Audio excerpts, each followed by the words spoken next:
competitors had to complete 2 loops of a 175-kilometer course, and the lead cars were now heading for the halfway mark in Loop 1.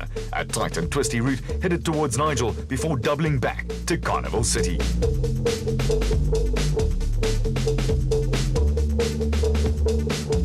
The 4x4 MegaWorld 400 was a spectator-friendly event with no fewer than 19 spectator viewing points along the route. Gauteng enthusiasts took advantage of having an event on their own doorstep and turned out in their droves. ABSA also took the opportunity to entertain customers and clients at the ABSA VIP facility, where guests could tuck into a good meal and catch all the action.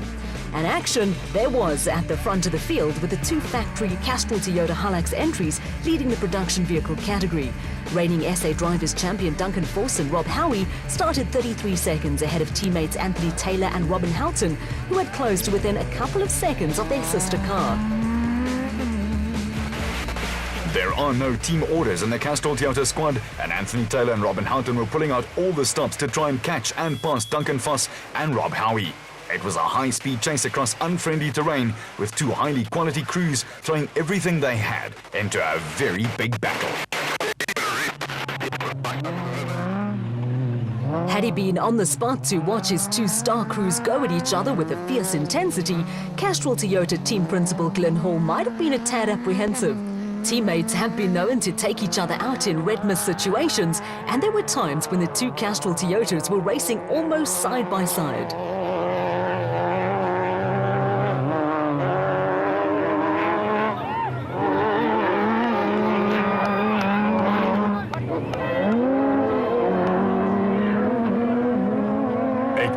Gripping stuff, but behind the 2 warring Toyotas, another race was going on, with Evan Hutchison and Darryl Curtis leading the special vehicle category after the demise of Colin Matthews and Alan Smith in their Century Racing car.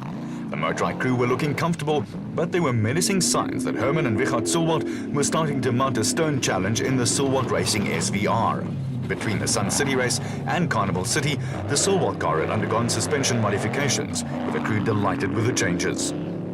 Behind the Sulwats, the Baden Tyre Services Nissan Navara of Thomas Rundle and Joan Moore were still third among the production vehicles, but the crew was starting to cast anxious glances at temperature and oil pressure gauges.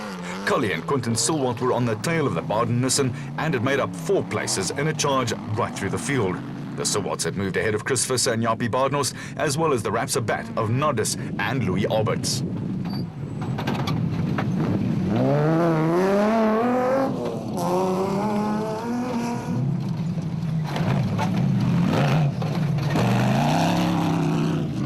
The flamboyant Jimmy Zahos finished the Sun City 400 on his own after ditching his co-driver at the halfway stage, and was reunited with regular navigator Stefan Pizzio.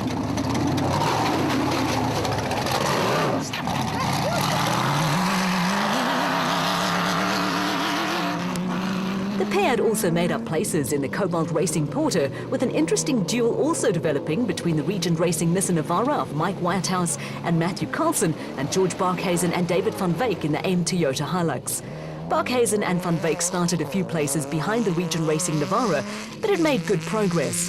Barkhuizen last year raced with wife Sharon, and an interesting item on his CV is that he played underwater hockey for the Free State.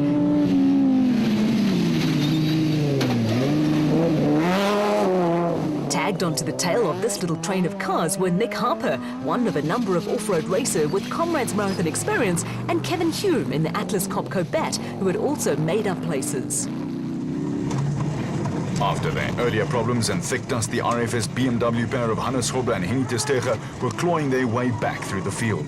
They picked up another place when they went past the Lab 88 Bat of Bevan Bertolt and Donnie Stassen, who were having trouble with the throttle cable that kept on jamming.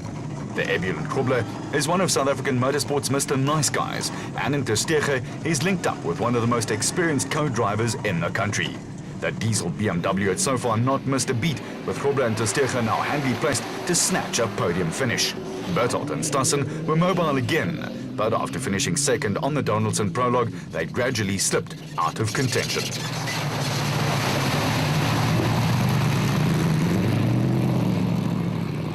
In only their second outing in the ex-Musaji Gymco, brothers Brett and Steve Parker were putting together another solid performance. There was also a solid showing from Lodebrain and Rian Greiling in the Rubicon Ford Ranger, with KZN driver Lance Truthui and off-road motorcycle star Spencer Creel also a part of the midfield battles that had developed.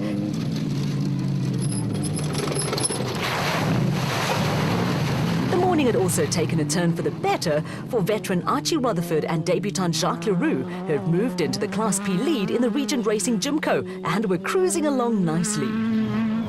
Sun City 400 winners Terence Marsh and Bucks Carolyn were battling to find rhythm and had not made much progress up the production vehicle ladder. Behind the Regent Racing entry, rally driver Etienne Lawrence and Philip Herselman had made up a place or two in the Atlas Copco Bat and were running second in Class P. Crews were getting plenty of support from enthusiasts at spectator points who were enjoying a warm late winter's day with hardly a cloud in the sky. Willem and Dana Vos were being closed down by the RFS Toyota Hilux of Christian de Plooy and Henk Janse van Vieren, with the Rustenburg crew politely moving over to let the Pretoria lads come through.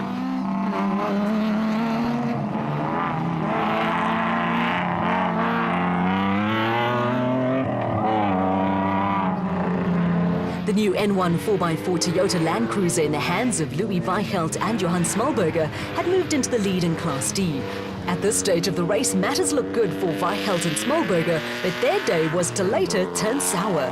The Land Cruiser was running just ahead of Class B leaders Simon Beckett and Steve Harris. The Century Racing pair have also had reliability problems and were looking for their first finish of the season. Beckett and Harris had over a minute on Kunsia and Sandra Labuschagne in the Racesonic Zarco, who were being chased by Dion Venter and Ian Palmer in the 4x4 Megaworld Toyota Hilux, which slowed to a halt in the complex at the ABSA VIP facility.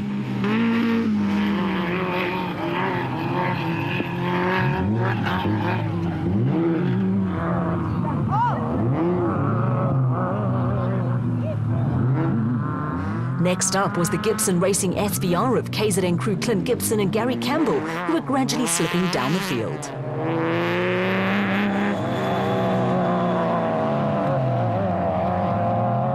The 4x4 Megaworld Toyota Hilux of Dion Venter and Ian Palmer got going again just ahead of the Gibson Campbell car, which had started the day fifth in the special vehicle category. It had been a disappointing morning for Gibson and Campbell, who have plenty of pace, but who have not yet found the recipe for turning potential into winning races.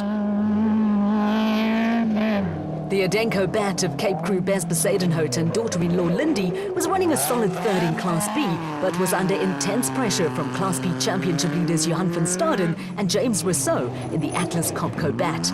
Van Staden and Rousseau started well down the pecking order after puncture problems on the prologue and were on a damage control mission that had seen them sky through the field. The ever-steady Pikkie Labuschagne and Rikus Erasmus were still leading Class E by a comfortable margin in the 4x4 Megaworld Toyota Hilux and were looking for their second victory of the season. The race was turning into something of a nightmare for co-drivers, and overshoots were a common occurrence. There were slight mistakes from Class E contenders Hein Moorman and J.D. Wolfart in the third 4x4 Megaworld Toyota Hilux, and Dino Scripanti and Justin Fuchs, who were having a little trouble with the roadbook.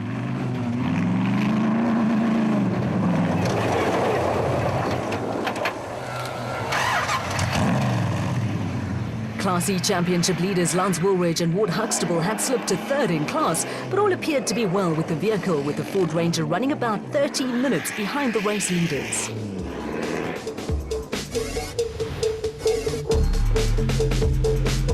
The final section of Loop 1 back to the designated service point at Carnival City also included some tight and twisty sections, with the dust an ever-present problem for hard-working crews.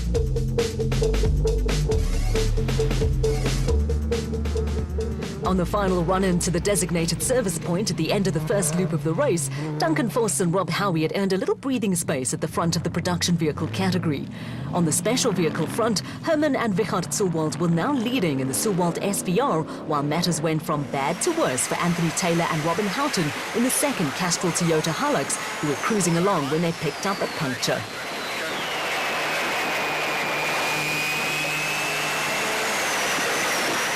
When the unfortunate Taylor and Houghton got underway again, a rock thrown up by Collier and Quinton Sulwald shattered the Toyota's windscreen, and a second puncture added insult to injury. There are days when it would have been better to just stay in bed.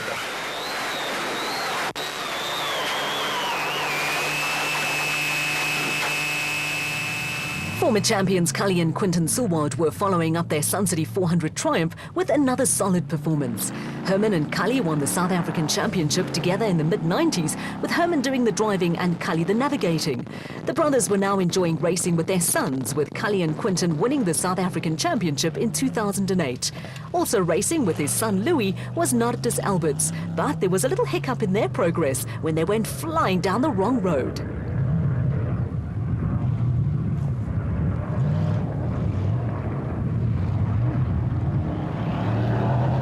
The Rapsa batch should have followed the Sulwards over the dam wall, and by the time they realised the mistake and had backtracked, they dropped a place to championship leaders Chris Vissy and Japie Baardnost, who are now lying third overall in the production vehicle category.